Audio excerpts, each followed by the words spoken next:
بسم الله الرحمن الرحيم وقررنا أنيقو كهالليا مقع الدولة الصوماليات يا شعب الصوماليات أنا فينك وهاي وحانو عمبارينينا إريدا ugu adag wax aan bini aadan lagu tilmaami karin lagu cambaareeyo ficilka ugu xun wax sameeyay lagu cambaareeyo yaanu ku cambaaraynaa ficilka ka dhacay afkooye lagu waxyeeleeyay loogu xadgudbay laba caruura oo sabi ah waxa halka ka dhacay laguma sheegi karo waxa dadka qaarkiis ku tilmaameen yiraahdeen waa kufsi waa taaddi iyo weerar loo geystay magaca Soomaaliyeed loo geystay shacabka Soomaaliyeed qof kasta oo shacabka Soomaaliyeed ayaa wajigiisa ceeb lagu dhigay xumaan lagu dhigay wax bini aadanka adduunku isweydiiyo Soomaalidu waa nooc bini aadan oo noocee ah ayaa lagu dhigay qof kasta oo Soomaaliya kulligan waynu garanaynaa in waxa halka ka dhacay aanu kufsi ahayn ee uu yahay weerar lagu soo qaaday shacabka Soomaaliya uu yahay magac dil qof kasta oo Soomaaliya lagu sameeyay la doonayo in dadka Soomaaliyeed laga dhigo dad aan bini aadan caadi ahayn la doonayo waxa sidaas doonaya maaha Soomaali damiir xun baas la adeegsaday Soomaali damiir xun baa la adeegsaday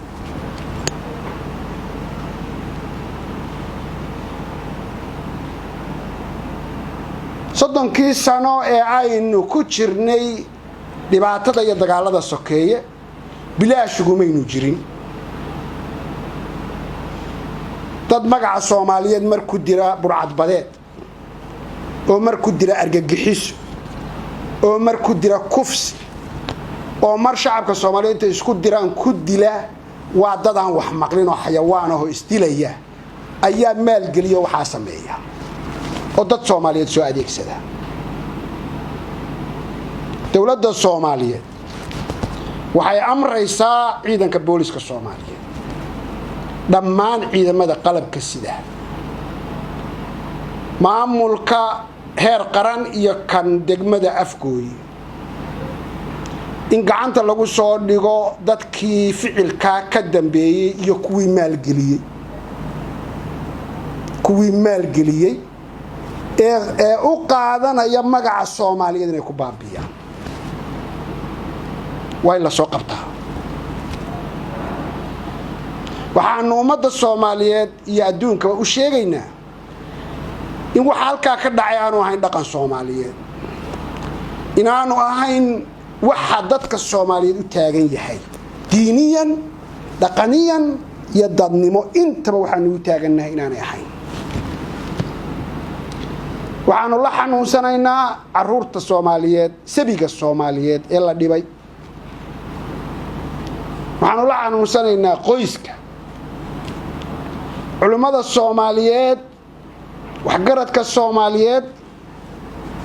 waxaanu doonaynaa inay ka hadlaan ficilka bahalnimada ah ee magaca Soomaaliyeed lagu dilayo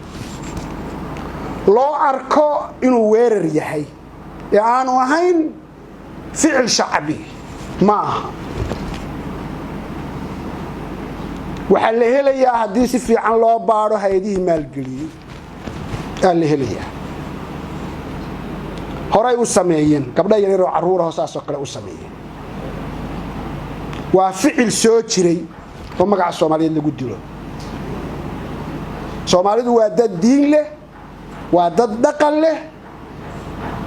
waa dad bini aadanka adduunka jooga kuwa ugu ixtiraamka badan ugu deeqsiisan ugu wanaagsan laakiin wala baabiinaya magacooda dawladdu dadaalka ay wado shacabka Soomaaliyeed dadaalka uu wado ee la doonayo in magaca Soomaaliyeed aan wanaajino ayaa lagu baabiinaya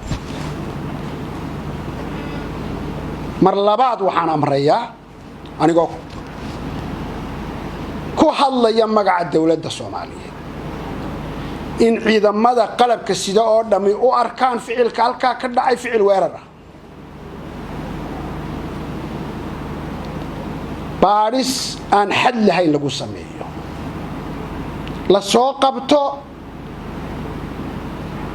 wixii sameeyay xayawaan maaha xayawaanku waa wax qiimo leh weeye wuxuushka la soo qabto cidii soo dirtana la soo qabto waa la soo diray ogaada shaki igagama jiro shaki yar igagama jiro in dadka la soo adeejiyo horena kuwa kale badan oo saas la adeejiyo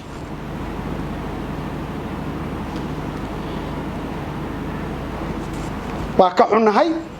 dawladahan gabdhaha yar yar waa daryeelina dawladahan iyo qoyska waana la xanuunsanayna